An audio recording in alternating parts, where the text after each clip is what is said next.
Welcome to the hangar. Thanks for tuning in. So, for those of us in Canada, we have some more guidance and aviation regulations on our ELTs. Got an ELT here, an Artex ELT 345. This is a newer GPS 406 121.5 ELT, and they are now again making them mandatory. I say again because we tried this in 2009, but in the Canadian Gazette, Part 2 now, we have amendments to the regulations for ELTs, and they are mandating that our ELTs be able to transmit simultaneously on 121.5 and 406. Now, for private operators, so for us in general aviation, I should say, we have a 5-year period to get that sorted out, and that's from November 5th, 2025. That's going to become mandatory for us.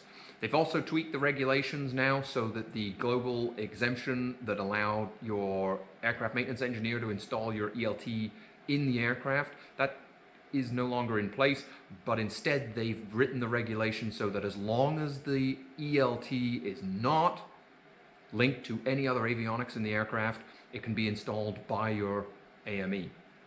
So we've got 5 years, I guess, a little less than that on the clock to get our 406s. So if you've got a 121.5 that's dead, or you're getting a new aircraft, maybe this is something to be a little more in your consideration. While not mandatory, the 406 obviously does have some benefits. It's a registered beacon.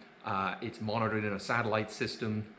Does suffer from some of the same problems of the 121.5 with regards to severing antenna and the unit in bad crashes and things like that, but I think it's hard to argue that you haven't got slightly better chance of being picked up with one of these. And I know that all of the search and rescue guys would be very happy if you had the 406s installed. The ELT is only as good as the installation, so this is probably not somewhere to cheap out on the cheapest person that's going to put it in the airplane. It's actually quite a complicated installation to make sure that they are mounted correctly.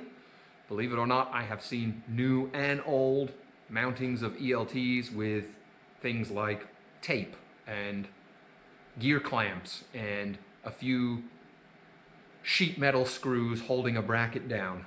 Clearly, that is not going to survive a heavy impact or a crash landing. So what's the point in having the ELT on board?